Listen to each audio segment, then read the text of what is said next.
So what is sidechaining? What does it sound like? Why should I be using it in my tracks? And how do I actually do it?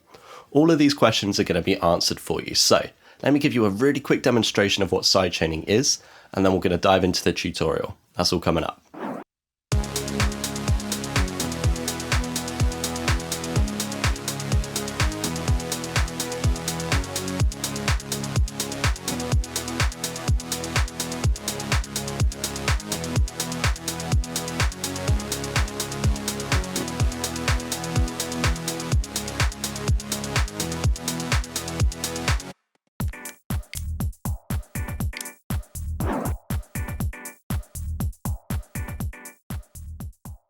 Hey, how's it going, guys? It's John Holt here with The Audio Journey, helping make music production accessible to all.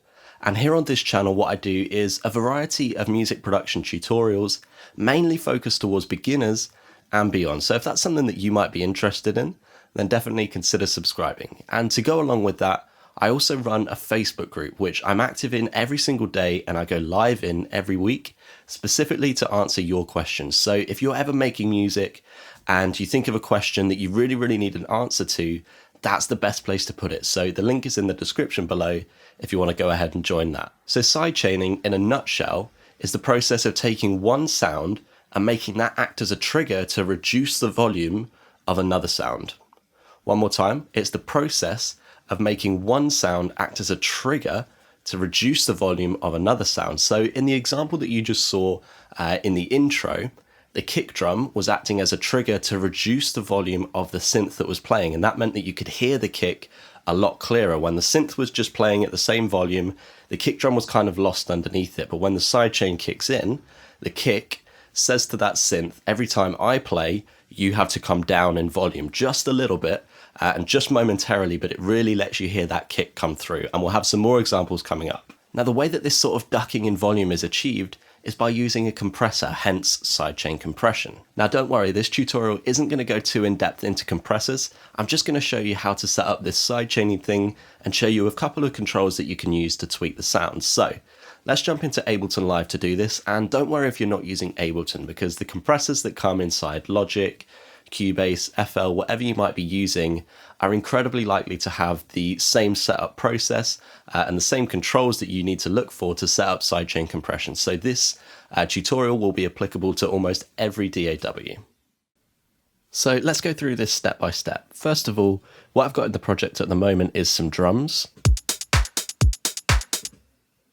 some synth chords, and I'll come on to these other two elements a little bit later, but we'll start off with these. So let's have a listen to how that sounds. These two are muted, by the way. Let's have a listen to how the drums and the synth chords sound together with no sidechaining applied.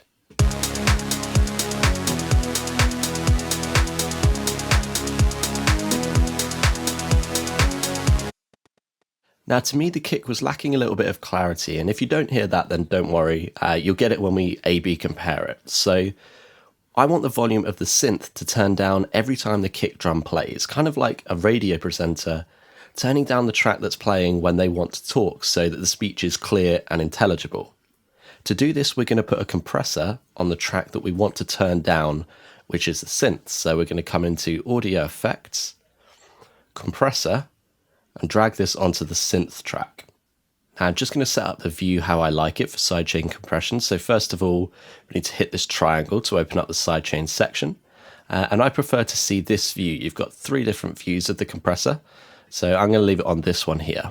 Now what we need to do is tell this compressor, whenever the kick drum plays, turn down the volume of this synth. And we do that by selecting the kick drum as the sidechain input. So make sure you click sidechain here, so that turns on the sidechain input, so it's yellow. And then we want to tell it where the audio is going to be coming from to trigger it. So it's going to be coming from the kick drum. We want the kick drum to trigger it to turn the volume down. And then what we need to do, if we play that now, you're going to hear absolutely no difference yet.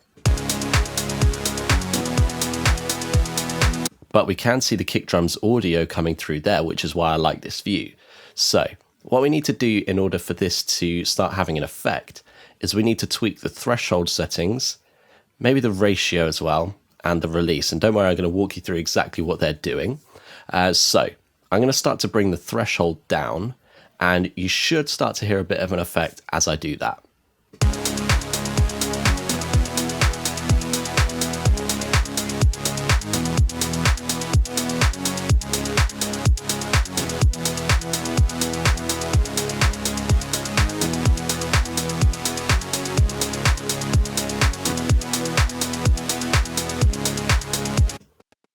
Now, I don't want to get too technical in this tutorial, so I'm just going to explain what the controls do. So turning the threshold down, clicking that and dragging it down, it's going to mean you're going to get more aggressive sidechaining. And the same with the ratio. Turning that up means you're going to get more aggressive sidechaining. So if you've got the threshold all the way down and you want a bit more sidechaining, use the ratio.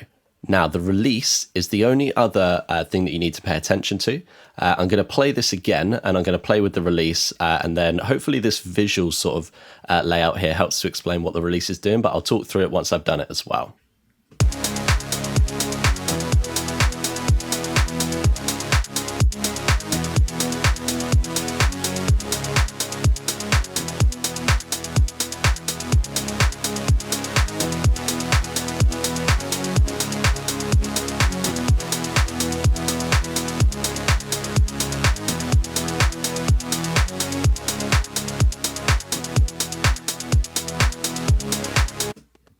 So what the release is doing there is it's controlling how much time it takes the volume to recover and get back up to full volume after that kick drum is played. So the kick drum says, right, turn it down, and the threshold and ratio determine how much it turns it down.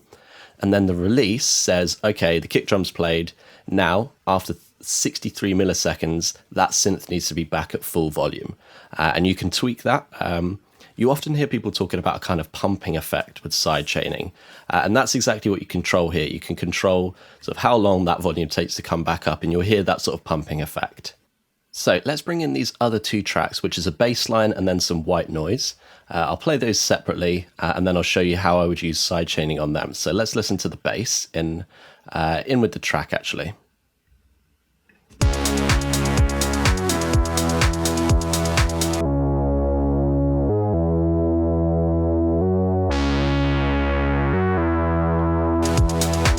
There we go, that's the bass. So what you can do actually is you can just copy this compressor by doing copy,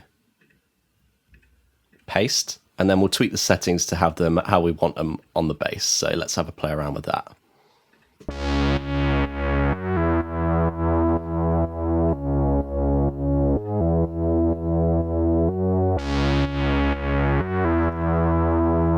That's off. This is on.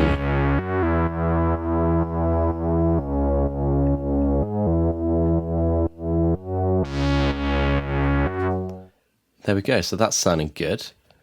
And then I've also got some white noise here, which just sounds like static that would come through a telly or something, so let's have a listen to that. There we go, pretty simple.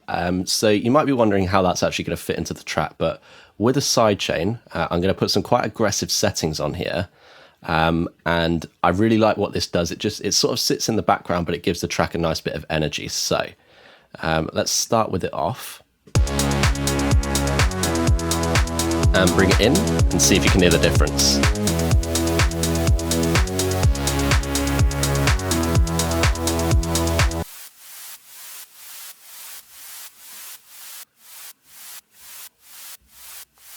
So off and on, and now let's listen to it in the track.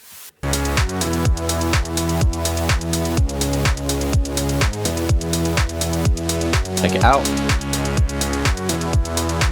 put it in,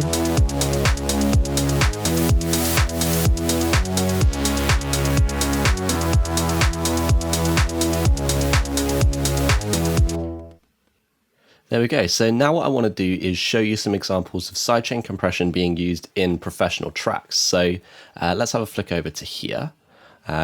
And what I want you to listen here for is the as the sort of vocodery vocals come in, the sort of distorted vocals come in this vocal line, you can hear right at the start of each, when the kick drum plays, the volume of the vocals go down a little bit. It's a little bit more subtle than I've been doing in my project, but you can definitely hear it. So I'm going to play this and you'll hear on the vocals, there's a little bit of sidechaining going on. See if you can spot that.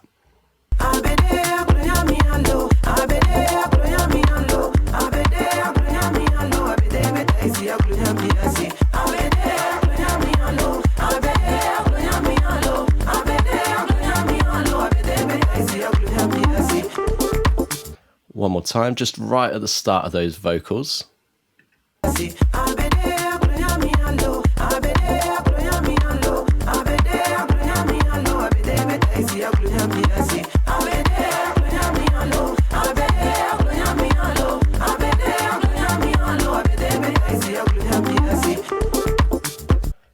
Now, this song, you hear it on the synth that's coming in, that's playing just one note.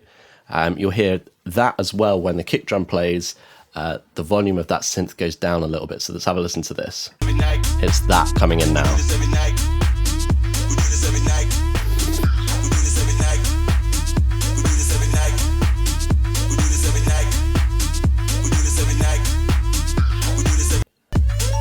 So you can hear it a little bit clearer when he isn't saying we do this every night, but it is that note that's just playing like do do do do. Right at the start, when, as I say, when the vocal's not going, you can hear the volume duck down a little bit.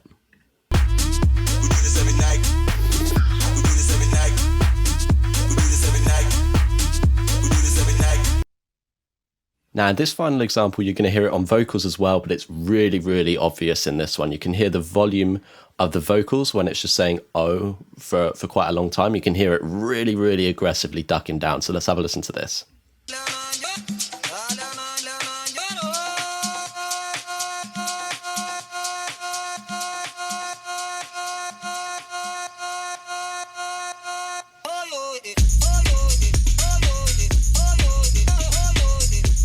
There we go. So that's really, really quite obvious.